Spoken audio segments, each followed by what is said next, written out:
कांग्रेस के नेता राहुल गांधी लगातार मोदी सरकार पर निशाना साध रहे हैं। राहुल गांधी ये समझ ही नहीं पा रहे हैं कि कैसे पीएम मोदी से मुकाबला करें। यही वजह है कि वो इधर उधर की बातें कर रहे हैं। साल 2014 से लेकर अब तक राहुल गांधी लगातार मोदी सरकार पर निशाना साधने की कोशिश कर रहे हैं, लेकिन अब तक राहुल गांधी अपने मकसद में कामयाब नहीं हो पाए हैं।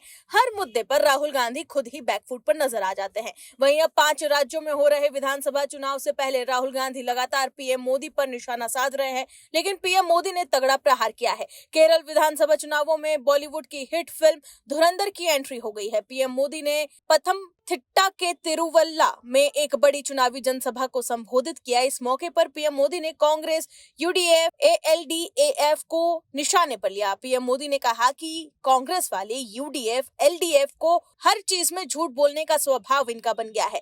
जब हम सीएए लाए तो इन्होंने इतना झूठ बोला। आज सीएए लागू हुआ, देश को कोई नुकसान नहीं हो रहा। पीएम मोदी ने यह भी कहा कि केरल स्टोरी फिल्म आई तो बोलने लगी कि ये झूठ है, कश्मीर फाइल फिल्म आई तो बोलने लगे ये झूठ है, और अब धुरंधर फिल्म आई तो बोलने लगे कि ये फिल्म भी झूठ है।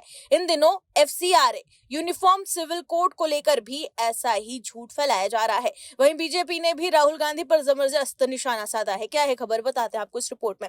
दर्शकों, बीजेपी के राष्ट्रीय प्रवक्ता शहजाद पूनावाला ने कांग्रेस सांसद राहुल गांधी पर झूठ बोलने का आरोप लगाया है। उन्होंने कांग्रेस पार्टी को इस्लामाबाद नेशनल कांग्रेस करार दिया है। उन्होंने कहा कि राहुल गांधी हर मामले में झूठ बोलते हैं। यहाँ तक कि आनंद शर्मा, शशि थरूर और मनीष तिवारी ने भी इनके बयान की सच्चाई की जांच की है, लेकिन वो परिवार को पहले और इस्लामाबाद को पहले रखते हैं, भारत को नहीं। शहजाद पूनावाला ने यह भी बताया कि भारत और ईरान के संबंध अभी भी अच्छे हैं। शहजाद पूनावाला ने अपने एक्स हैंडल पर लिखते हुए कहा कि यह कांग्रेस के लिए बड़ी शर्मिंदगी की बात है कि उनके नेता हमेशा झूठ ही बोलते रहते हैं। शहजाद पूनावाला ने यह कहा कि कांग्रेस अब इस्लामाबाद नेशनल कांग्रेस हो गई है। उन्होंने कहा कि कांग्रेस ने यह दावा किया है कि ईरान के साथ भारत के संबंध खत्म हो गए, पाकिस्तान अब बड़ा भाई बन गया है, लेकिन अभी सारी सच्चाई सामने आ गई है। कांग्रेस ने कहा कि शिवालिक और नंदा देवी भारत नहीं पहुंच रहे, तो ये जान ले कि भारत का 7वां टैंकर ग्रीन सानवी भारत के लिए हॉर्मुज स्ट्रेट पार कर चुका है। शिवालिक, नंदा देवी, जग लाड़की का टाइटन, जग वसंत और पाइन गैस भी पहुंच गए हैं। शहजाद पूनावाला ने आगे ये भी कहा कि दूसरी ओर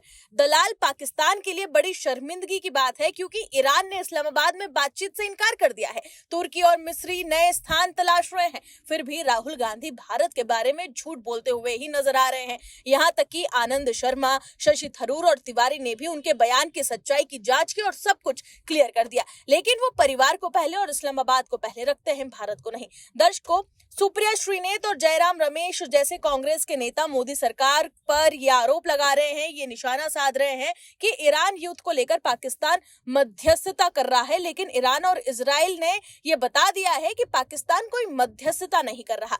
दर्शकों, राहुल गांधी जो भी आरोप लगाते हैं उसकी वजह से वो खुद मुश्किल में फंस जाते हैं। वहीं अब कार्रवाई से बचने के लिए राहुल गांधी कोर्ट के शरण में पहुंच गए हैं। दरअसल मध्य प्रदेश हाई कोर्ट में राहुल गांधी ने एक याचिका दायर की है। इसके जरिए बीजेपी नेता शिवराज सिंह चौहान के पुत्र कार्तिकेय सिंह के मानहानि परिवाद पर एमपी एमएलए कोर्ट भोपाल के विशेष मजिस्ट्रेट द्वारा जारी समन और केस निरस्त करने की मांग की गई। राहुल गांधी को मध्य प्रदेश हाई कोर्ट से दरअसल बता दें कि फिलहाल कुछ समय की राहत मिली है।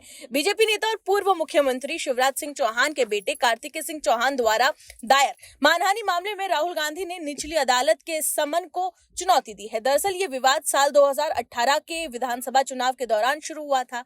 झाबुआ में एक चुनावी जनसभा को संबोधित करते हुए दरअसल राहुल गांधी ने पनामा पेपर्स लीक का जिक्र किया। आरोप लगाया कि अपने भाषण के दौरान उन्होंने ये कहा कि तत्कालीन मुख्यमंत्री शिवराज सिंह चौहान और उनके बेटे कार्तिकेय चौहान का नाम इस मामले में जोड़ा गया। राहुल गांधी ने तुलना करते हुए ये भी कहा था कि पाकिस्तान में पनामा पेपर्स मामले में नवाज शरीफ पर कार्रवाई हुई, लेकिन मध्य प्रदेश में ऐसा कुछ नहीं हुआ।